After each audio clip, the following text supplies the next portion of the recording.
எல்லா புகழும் இறைவனுக்கே. இப்போ நம்ம பாரம்பரியமான முட்டை பணியாரம் செய்ய போகிறோம்மா. இது முதல் காலத்துலலாம் எங்கள் காலத்தில் கல்யாணத்துகளுக்கு இந்த பணியாரம் வைப்பாங்க, கறி குழம்புக்கு தொட்டுக்கிறதுக்கு வைப்பாங்க. இது உங்களுக்கு பாரம்பரியமானது, மறந்துடக்கூடாதுங்கிறதுக்காக இதை நான் உங்களுக்கு செஞ்சு காமிக்கிறேம்மா. முதல்ல அரிசி கொஞ்சம் வறுத்துக்குங்க, பச்சரிசி. இது எதுக்காக போடுறோம்னா பைண்டிங்காக, கிறிஸ்பினஸும் கொடுக்கும் அந்த பணியாரத்துக்கு. அரிசி பொரிஞ்சு வருது. 2 முட்டைக்குள்ள அளவு லவங்கப்பட்டை, ஒரு 4 கிராம்பு. வேணும்னா ஒன்று கொஞ்சம் சேர்த்திக்கலாம், அதனால ஒரு தப்பு கிடையாது. இது இப்போ வறுத்துட்டோம்மா. அதுக்கு அடுத்தது கொஞ்சமாக கொத்தமல்லி விதை, உங்களுக்கு பிடிச்ச அளவுக்கு குருமிளகு சேர்த்திக்கலாம். ஒரு 2 முட்டைக்கு அளவுக்காக சேர்த்திருக்கேன். மொத்தம் நீங்கள் எண்ணி பார்த்தீங்கன்னா ஒரு 40 இருக்கும். கொஞ்சம் இது ஒரு 3 கிராம் சீரகம். வேணும்னா சோம்பு சேர்த்துங்க, வேணான்னா விட்டுறலாம், கொஞ்சம் வாசத்துக்காக. இப்போ இதை வறுத்து கொடுக்குறோம்மா. இதை உங்கள்கிட்ட இருந்துச்சுன்னா இந்த சின்ன ஜீரகம் அதுவும் நீங்கள் சேர்த்திக்கலாம். கலரி கொடுக்குறோம். அவ்வளோதாம்மா. நல்ல மணமாக பொரிஞ்சு வந்துருச்சு. இப்போ இதில் அடுப்பு ஆஃப் பண்ணிவிட்டு காஷ்மீரி மிளகாய், ஒரு 2 மிளகாய் சேர்த்திருக்கேன். இதுவும் சேர்த்திருக்கேன். இப்போ வறுத்து அந்த சூட்லேயே கொஞ்சம் நேரம் இது இருக்கட்டும்மா. ஆறின பிற்பாடு மிக்ஸி ஜாரில் போட்டு நல்லா நைஸாக பவுடராக நம்ம இதை அரைச்சிக்க போகிறோம். அடுப்பை ஆஃப் பண்ணி 2 நிமிஷம் ஆச்சுமா. சூடு ஆறி வந்துருக்குது. இப்போ இந்த டயத்தில் இந்த கடல மாவு நம்ம கொஞ்சம் சேர்த்திக்கலாம் இதுலேயே.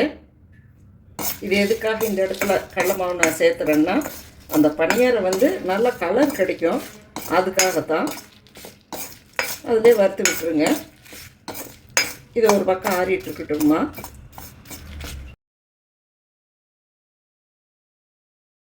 பாருமா, நல்லா அரைச்சி வந்துருச்சுமா. இப்போ இதை எடுத்து வச்சுக்கலாம். நல்ல மனம் நல்லா தெரியுது, இப்போவே நல்ல மனமாக இருக்குது. முட்டை 2, பச்சை மிளகாய் 2, கொஞ்சம் தேங்காய், இது 3ஐயும் போட்டு மிக்ஸி ஜாரில் போட்டு பீட் பண்ணி எடுத்துகிட்டு வந்து உங்கள்கிட்ட காமிக்கிறேன்மா. கொஞ்சம் மஞ்சத்தூளும் சேர்த்திக்கலாம்மா. இப்போ உப்பு சேர்த்திக்கலாம்மா. இந்த இடத்துல இது எதுக்காக சேர்த்துறோன்னா, முட்டை வாயு பொருள், கொஞ்சம் வயிற்று வலிக்கு சீக்கிரம் ஜீரணம் ஆகாது. அதுக்காக 3 பல் பூண்டு, கொஞ்சம் இஞ்சி, அதையும் இந்த பீட் பண்ணுறதில் போட்டு ஒரு அடி அடித்து எடுத்துக்கலாம்மா. ஒரு கை நிறையா நாட்டு கொத்தமல்லி தழை. பாருங்கள், இந்த முட்டை கலவையில் இப்போ நான் சேர்த்துறேன். சேர்த்தியாச்சுமா. அடுத்து பவுட்ரு வைஸ் அரைச்சி வச்சதையும் இப்போ இதோடு நான் போட்டுக்கிறேன். இந்த ட்ரை ரோஸ்ட்டு பண்ணினதை கம்ப்ளீட்டாக அதில் எல்லாமே போட்டாச்சு. இதுலேயே கொஞ்சமாக நல்லெண்ணெய் ஊற்றிக்கலாம். ஒரு பல்ஸ் மோட் கொடுத்துடலாம்மா. இப்போ கலக்கி வந்துருக்குதுமா.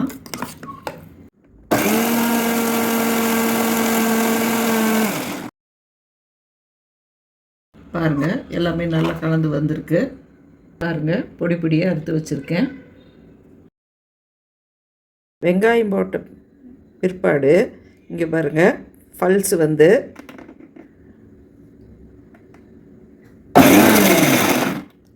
அவ்வளோதாம்மா. வெங்காயம் அரைச்சிடக்கூடாது, கலக்கிறதுக்காக. இப்போ அடுப்பத்தை வச்சாச்சுமா. பணியார சட்டி தூக்கி மேலே வச்சாச்சு. இப்போ சட்டி காஞ்சிட்ருக்குது. எண்ணெய் ஊற்றிக்கலாம். எண்ணெய் நல்லா காயிட்டோம். இப்போ எண்ணெய் சூடாயிருச்சு. கொஞ்சம் விட்டு பார்ப்போம்.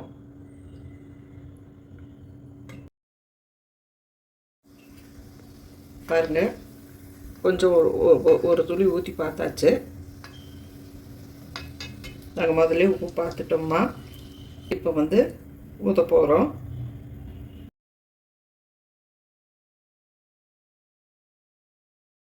இது எல்லா பக்கமும் இது மறந்த ரெசிபிமா.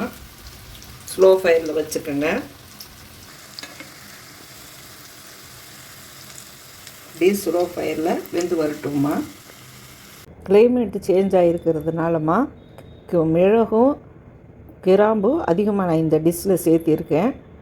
அதனால் இந்த ப்ரௌனிஷ் கலர் வந்திருக்குதுமா.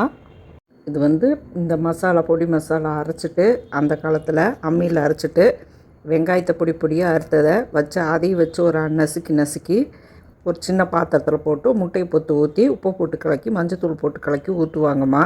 இப்போ நமக்கு மிக்ஸி வசதி இருக்கிறதுனால இது 2 முட்டைக்கு நீங்கள் செஞ்சீங்கன்னா 15 பீஸுக்கு மேலே கிடைக்கும். 4 பேர் உட்காந்து நல்ல முறைக்கு ரச சாதத்துக்கு எல்லாத்துக்குமே இது ரொம்ப நல்லா இருக்கும். 2 முட்டை இருந்தால் போதும்மா. பாருங்கள், ஒரே கையில் பிச்சு காமிச்சிருக்கேன். நல்லா சாஃப்டாகவும் இருக்கும், வெளியே கிறிஸ்பினஸ்ஸாகவும் இருக்கும். கைமாவுடைய டேஸ்ட்டு கிடைக்கும். இது முட்டை கைமா உருண்டைன்னு சொல்லலாம். தேங்காய் போட்டிருக்கனால இது ஹெல்த்தி டிஷ்ஷும் கூட. 2 முட்டைக்கு ஒரு தட்டே நிறைஞ்சி இருக்குது பாருங்கள்.